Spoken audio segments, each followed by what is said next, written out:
20 साल 132 दिन, 2 elections, 33 trophies, एक क्लब, एक प्रेसिडेंट, रियल मैड्रिड की हिस्ट्री का सबसे successful president, Florentino Perez Rodriguez. ये नाम एक एनोमली है जहां फुटबॉल की दुनिया में ज्यादातर लोग उस पिच पर जो चल रहा होता है उसका पार्ट बनने की कोशिश करते हैं। ये इंसान स्टैंड्स में बैठकर सिगरेटें फूंकते टाइम उस गेम को कंट्रोल करता है for seasons, for years, for decades. तो एज फुटबॉल फैंस हम लोग ग्रेटेस्ट फुटबॉल प्लेयर्स की बात करते हैं, ग्रेटेस्ट फुटबॉल मैनेजर्स की बात करते हैं, पर आज इस वीडियो के अंदर हम बात करेंगे आर्ग्यूबली फुटबॉल की हिस्ट्री के ग्रेटेस्ट क्लब प्रेसिडेंट की।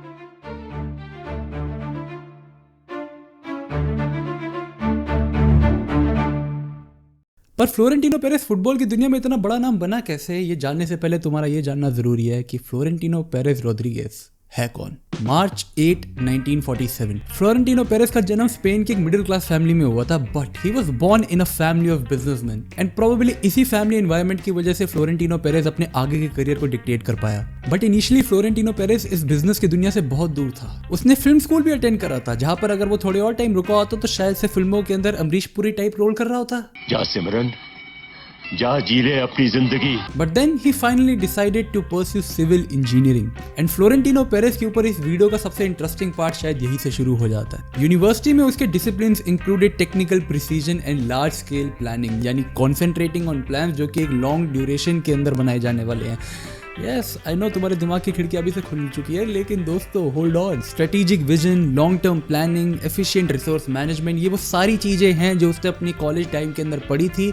और तुम लोग कंप्लेंट करते हो कि तुम्हारी पढ़ाई लॉन्ग टर्म में काम नहीं आती है। दोस्तों तुम पढ़ते ही नहीं हो सही से, कम ऑन। बट पढ़ाई खत्म होने के जस्ट बाद ही फ्लोरेंटिनो पेरेज ने पॉलिटिक्स की दुनिया में भी एंट्री ले ली थी and he was present at almost every sector in Spain. Technological development, transport infrastructure, ministry of agriculture. आने वाले 15 सालों के अंदर फ्लोरेंटिनो पेरेज ने इन सारी इंडस्ट्रीज के अंदर काम करा था at the ministry level. Eight the same time he started his own business. Madrid की एक बहुत बड़ी कंस्ट्रक्शन कंपनी के अंदर he became the main share holder and आगे जाकर ACS, जो कि दुनिया की सबसे बड़ी कंस्ट्रक्शन कंपनीज में से एक थी, फ्लोरेंटिनो पेरेज उस कंपनी का CEO एंड चेयरमैन बना। एंड जैसे कि तुम्हें पता ही होगा कि इन सब चीजों की वजह से he is a billionaire. But ये सब कुछ तो था अबाउट फ्लोरेंटिनो पेरेज की पर्सनल लाइफ के बारे में। ये सब कुछ बहुत इंपॉर्टेंट था उसके बारे में जानना, क्योंकि आगे जाकर तुम्हें पता लगेगा कि कैसे इन सारी चीजों का यूज करके फ्लोरेंटिनो पेरेज ने रियल मैड्रिड को कई सालों तक संभाला।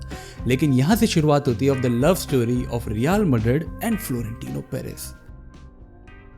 1995 में वो पहली बार ही था जब फ्लोरेंटिनो पेरेज ने बिजनेस में सेटल होने के बाद एंड पॉलिटिक्स से एग्जिट लेने के बाद रियल मैड्रिड की प्रेसिडेंसी के लिए एक बार रन लिया। वो उन इलेक्शंस में रामोन मेंडोजा से हार गया था, पर क्योंकि क्लब पिछले 5 सालों में सिर्फ एक सिग्निफिकेंट ला लीगा टाइटल जीता था एंड इकोनॉमिकली काफी वीक होता जा रहा था, तो मेंडोजा को रिजाइन करना पड़ा। In place of him Lorenzo Sanz, जो कि इससे पहले क्लब के डायरेक्टर थे, बिकेम द न्यू प्रेसिडेंट। पर Florentino Perez was inside out एक रियल मैड्रिड फैन, तो obviously he was going to try again and he was waiting for the right opportunity. And Lorenzo के under सिर्फ 4 season के अंदर real Madrid एक ला Liga title और 2 champions League जीत जाती है। 99 और 2000 वाले सीजन के अंदर चैंपियंस लीग जीतने के बाद लोरेंजो को लगता है कि अगर वो इस टाइम के ऊपर डेट से पहले ही इलेक्शन करवा देगा तो उसका जीतना गारंटीड है। पिछले 3 सीजन में रियल मैड्रिड 2 बार चैंपियंस लीग जीत चुकी है and he is in a very strong position to win the Champions League once again, but he was wrong. Florentino Perez stands in elections once again and obviously वो sporting wise fans को कुछ बहुत बड़ा promise नहीं कर सकता था, क्योंकि वो ऑलरेडी पिछले 3 सीजन में 2 चैंपियंस लीग जीत कर आ रहे थे। तो इस बारी वो फैंस के सामने क्लब की वो चीजें हाईलाइट करता है जो प्रेसिडेंट्स इससे पहले छुपाते आ रहे थे, कि कैसे रियल मैड्रिड चैंपियंस लीग जीतने के बावजूद अपना स्टेडियम फिल नहीं कर पा रही है। उनकी average attendance season by season गिरे जा रही थी। इट्स लाइक फैंस को कोई फर्क ही नहीं पड़ रहा था कि उनकी टीम अगर फील्ड के ऊपर जीत भी रही है तो they were not coming to watch the matches. Second चीज जो पेरेज ने हाईलाइट करी वो थी क्लब का इकोनॉमिक स्टैंस, कि कैसे रियल मैड्रिड स्पोर्टिंग लिए इतना सक्सेसफुल होने के बावजूद भी $500 मिलियन के कर्जे के अंदर है। एक ऐसा कर्जा जो अगर टाइम से नहीं हटा गया तो भाई रियल मैड्रिड बैंक करप्ट हो सकती है। पर जहां ये दोनों मैटर अपने आप में बहुत इंपॉर्टेंट है, फ्लोरेंटिनो पेरेज लोगों से एक तीसरा वादा करता है। तब के टाइम पर फुटबॉल के सबसे बड़े प्लेयर्स में से एक was Luis Figo and he was playing for Real Madrid के सबसे बड़े आर्च राइवल्स बार्सिलोना के लिए बस एक ऑर्डिनरी प्लेयर ही नहीं था, he was their leader, their main man, their best football player. तो Florentino Perez Real Madrid fan से वादा करता है कि अगर वो रियल मैड्रिड का प्रेसिडेंट बनेगा तो वो लुइस फीगो को बार्सिलोना से साइन करेगा। everybody lose their mind to this thing. Si yo soy presidente del Real Madrid, Luis Figo, jugador del Real Madrid. ये सुनते ही रियल मैड्रिड फैंस को इतना बड़ा बोनर आता है कि they don't care about their empty stadiums or economic structure. They want Luis Figo. Real Madrid पिछले 3 season में 2 चैंपियंस लीग जीत कर आ रही थी, तो उनके फैंस को ये कहना कि अगर मैं प्रेसिडेंट बनूंगा तो तुम्हें और सक्सेस दिखाऊंगा was kind of useless. लेकिन यहाँ पर फ्लोरेंटिनो पेरेज ने रियल मैड्रिड फैंस को प्रॉमिस करा यूज ऑफ पावर. वो लुइस फिगो को इसलिए साइन नहीं कर रहे थे कि टीम को जरूरत थी, वो लुइस फिगो को इसलिए साइन कर रहे थे क्योंकि वो बार्सिलोना को नीचा दिखाना चाहते थे. सब लोगों को लग रहा था कि फ्लोरेंटिनो पेरेज पावर में आने के लिए एक झूठ बोल रहा है. इवन जब लुइस फिगो से पूछा गया कि क्या ये बात सच है, तो लुइस फिगो ने सबके सामने मना कर दिया कि वो बार्सिलोना का प्लेयर है और वहीं पे रुकेगा. बट नेक्स्ट इंटरव्यू के अंदर फ्लोरेंटिनो पेरेज एक और बड़ा बॉम्ब ड्रॉप करता है, जब वो सबको ये वादा करता है कि अगर वो लुइस फिगो को साइन नहीं कर पाया तो वो रियल मैड्रिड के 80,000 मेंबर की मेंबरशिप फीस पे करेगा अगले साल की. आने वाले इलेक्शन में फ्लोरेंटिनो पेरेज 94% वोट्स के साथ इलेक्शन जीत जाता है. And guess what, Real Madrid signs Luis Figo. इस एक फुटबॉल ट्रांसफर से स्पेन के अंदर जैसे दंगे हो जाते हैं.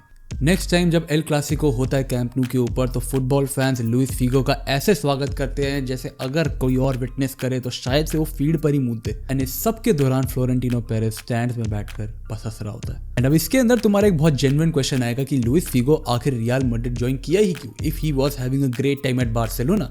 तो once again Florentino Perez was a smart businessman. वो लुइस फिगो के साथ एक डील कट करता है जहां पर वो उसे इलेक्शन से पहले ही $1.5 मिलियन देता है. द डील वाज कि अगर फ्लोरेंटिनो पेरेज अपने इलेक्शन हार जाता है तो Luis Figo can keep that 1.5 million as a gift. लेकिन अगर फ्लोरेंटिनो पेरेज इलेक्शन जीतता है तो लुइस फिगो को रियल मैड्रिड ज्वाइन करनी ही पड़ेगी. एंड अगर वो रियल मैड्रिड ज्वाइन करने से मना करता है तो ही विल हैव टू पे $35 मिलियन. लुइस फिगो का बायआउट क्लॉज ट्रिगर किया जाता है, एक वर्ल्ड रिकॉर्ड ट्रांसफर एग्जीक्यूट किया जाता है. But this was just the beginning. Florentino Perez fans को वादा करता है कि he is going to build a team of Zidanes ये पावोन्स, जिसका मतलब है जिडान के पीकॉक्स. इसका मतलब होता है to sign as many Zidanes as possible. Florentino Perez वादा करता है कि वो हर सीजन की स्टार्ट में एक वर्ल्ड क्लास प्लेयर साइन करेगा and will build a team of galacticos. The best football players on planet earth will play for Real Madrid. 2000 में लुइस फिगो, 2001 में ज़िनेडिन ज़िडान, 2002 में रोनाल्डो, 2003 में डेविड बेकम. फ्लोरेंटिनो पेरेज ने जो वादा करा था वो करके दिखा रहा था. उसके अंडर पहले 3 सीजन्स के अंदर ही रियल मैड्रिड की एवरेज अटेंडेंस डबल हो चुकी थी. इवन फाइनेंशियली रियल मैड्रिड का सारा बर्डन उतारने के लिए फ्लोरेंटिनो पेरेज ने 2 कमाल के स्टेप्स लिए. सबसे पहले तो उसने क्लब का ओरिजिनल ट्रेनिंग कैंप जो कि सिटी के बीचों बीच लोकेट किया जाता था उसको बेच दिया. इवन अगर तुम आज मैड्रिड जाओगे तो वहां पर जो तुम्हें 3 सबसे बड़ी बिल्डिंग दिखेगी, जो स्काई स्क्रेपर्स दिखेंगे ना, that is built on the exact position जहां पर रियल मैड्रिड का पहले ट्रेनिंग कैंप हुआ करता था. उस ट्रेनिंग कैंप को बेचकर फ्लोरेंटिनो पेरेज ने ना ही सिर्फ रियल मैड्रिड का सबसे पहले तो सारा कर्जा उतारा, बल्कि उस बचे हुए पैसे से शहर के आउटस्कर्ट्स में जहां पे लैंड सस्ता था वहां पर पिछले वाले ट्रेनिंग कैंप से 5 गुना बड़ा ट्रेनिंग कैंप बनाया. नेक्स्ट चीज जो फ्लोरेंटिनो पेरेज ने करी वो ये थी कि ना ही सिर्फ सुपरस्टार्स लाकर उससे स्टेडियम वापस से भर दिया था, बल्कि उसने रियल मैड्रिड की मार्केटिंग एबिलिटी बहुत ज्यादा बढ़ा दी थी. रियल मैड्रिड टूर्स करने लगी थी, उनके इंटरनेशनल ब्रांड वैल्यू बढ़ गई थी एंड जैसे जैसे वो प्लेयर्स साइन करते जा रहे थे उनकी मार्केटिंग रेवेन्यू बढ़ रही थी. सिर्फ 4 सीजन्स के अंदर रियल मैड्रिड की मार्केटिंग रेवेन्यू 4 गुना हो चुकी थी. Even on field real Madrid ने अगले 3 सीजन्स के अंदर 2 ला लीगा टाइटल्स और 1 चैंपियंस लीग जीती. रियल मैड्रिड फैंस ने फ्लोरेंटिनो पेरेज को अपना भगवान बना लिया. क्लब अब डेट से बाहर आ चुका था, वो स्पोर्टिंगली सक्सेसफुल था, स्टेडियम पहले से ज्यादा भर रखा था और ज्यादा रेवेन्यू जनरेट हो रहा था. Real Madrid was settled for life. But then came the drought. अगले 3 सीजन्स के अंदर रियल मैड्रिड ने एक भी ट्रॉफी नहीं जीती. उनके गैलेक्टिकोस का प्रोजेक्ट जिसका एम था टू डोमिनेट यूरोप आने वाले 10 सालों तक, वो फेल हो चुका था. एंड उसका सिर्फ एक रीजन था, Florentino Perez. Florentino Perez was obsessed with attackers और उसके इसी ऑब्सेशन की वजह से he was neglecting the defence completely. 2003 में जब रियल मैड्रिड ने लीग जीती तो उसके बाद उनका ऑन पिच उनको डिफेंसिवली सॉलिड रखने वाला सबसे इंपॉर्टेंट प्लेयर क्लाउडियो माकालेले पेरेज से एक डिमांड रखता है. माकालेले उस वक्त सिर्फ रियल मैड्रिड ही नहीं बल्कि वर्ल्ड के बेस्ट सीडियम्स में से एक था. वो रियल मैड्रिड की डिफेंसिव सॉलिडिटी का रीजन था जिसकी वजह से मैड्रिड इतने सारे बढ़िया प्रोलिफिक अटैकर्स खिला पाती थी फील्ड के ऊपर. लेकिन Makelele was one of the most underpaid players in the team. And जब उसने पेरेज को इस चीज के लिए कंप्लेंट करी कि he wants his salary to be increased, Florentino Perez denied that, resulting to which आने वाले सीजन में Claudio Makelele leaves Real Madrid for Chelsea. But not just that. Real Madrid की ये स्टार स्टडीड टीम को संभालने वाला, उन सारी ईगोज को मैनेज करने वाला Vicente del बॉस्क। It is said कि सारी की सारी सुपरस्टार साइनिंग उसकी मर्जी के बिना की जाती थी एंड कुछ साइनिंग्स के अंदर तो उसका इनपुट भी नहीं लिया जाता था। एंड 2003 में लीग जीतने के बस एक हफ्ते के बाद वो मैनेजर जो कि रियल मैड्रिड को ऑन फील्ड संभालने के लिए इतना रिस्पॉन्सिबल था, उसका कॉन्ट्रैक्ट रिन्यूअल कैंसिल कर दिया जाता है and he is let go for free.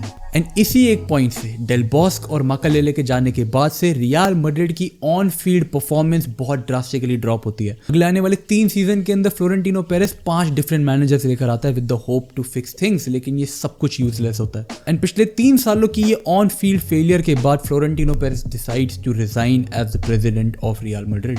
इसके बाद Ramon Calderon becomes the next president of Real Madrid. And Perez के छोड़ने के जस्ट बाद वो टीम जो पेरेस बनाकर गया था नेक्स्ट सीजन ही ला लीगा टाइटल जीत जाती है। इस सारी ड्यूरेशन के दौरान जो एक और गलती फ्लोरेंटिनो पेरेस करता है, that was the transfer of Ronaldinho.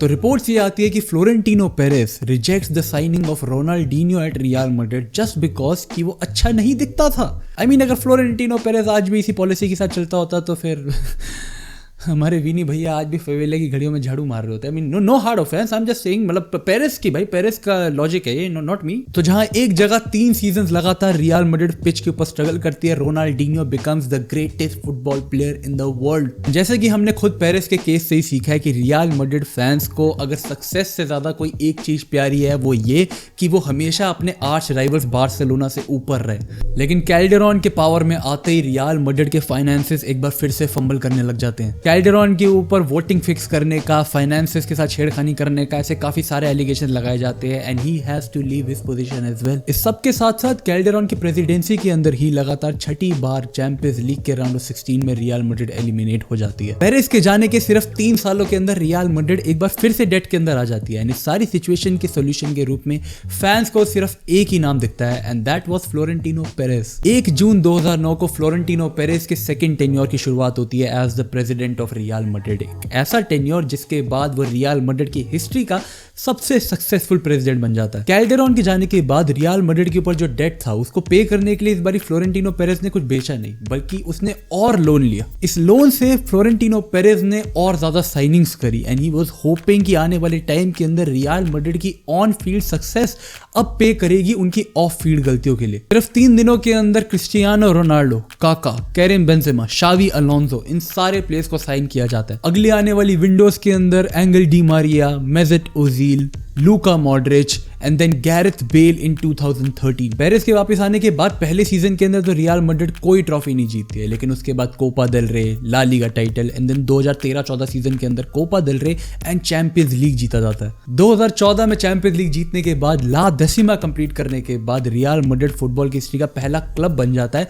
जो 10 चैंपियंस लीग कंप्लीट करता है and that was obviously a big boost to Florentino Perez की image. But this was just gonna get better क्योंकि 2015 से 2018 के बीच में रियल मैड्रिड चैंपियंस लीग का 3-पीट करती है। रियल मैड्रिड की ये सारी ऑन फील्ड सक्सेस उनको ना ही सिर्फ अपने डेट से हैंडल करने में हेल्प करती है but at the same time इतना बड़ा ब्रांड बना देती है उनको कि they become one of the most financially stable clubs of the 21st century. 2019 से 2023 के बीच में 4 सीजंस के अंदर रियल मैड्रिड 8 ट्रॉफीज जीतती है जिसके अंदर ऑब्वियसली उनका 14th चैंपियंस लीग भी इंक्लूडेड होता है। फ्लोरेंटिनो पेरेस की प्रेसिडेंसी के अंदर रियल मैड्रिड 6 यूसीएल टाइटल्स और 6 ला लीगा टाइटल्स अकम्प्लिश करती है। फ्लोरेंटिनो पेरेस सैंटियागो बर्नाबाओ को ट्रॉफीज के अंदर आउट नंबर करता है and becomes the most successful president in the history of Real Madrid, that too with 14 years less of presidency. Stadium का rebuild करवाया जाता है, फ्यूचर में इन्वेस्ट किया जाता है विद द होप्स ऑफ कि ये सारे के सारे प्लेयर्स आने वाले टाइम के अंदर एक साथ प्राइम हिट करेंगे and the Galacticos will be reborn at Real Madrid itself. 2009 में क्रिस्टियानो रोनाल्डो की साइनिंग के बाद फ्लोरेंटिनो पेरेस हिंट्स एक सुपर लीग, एक ऐसा स्टेटमेंट जो कि उस टाइम के लिए ज्यादातर लोगों के लिए एक मजाक था लेकिन 13 सालों के बाद it creates the most unravelling movement in football history.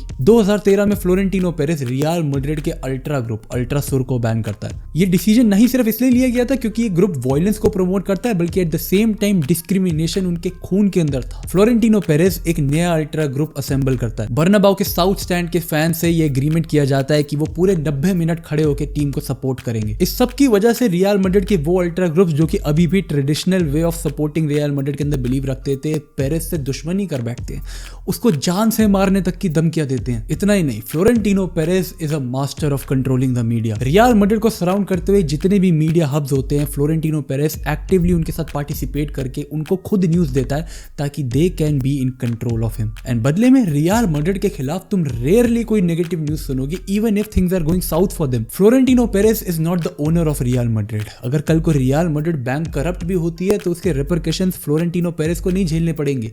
But पिछले इतने सालों में उसने रियल मैड्रिड के लिए जो कुछ करा है, that clearly proves that he is the biggest Madridista in the entire world. He is the backbone to their success, the mastermind behind their future, and at the end, he's Real Madrid's ace of spades.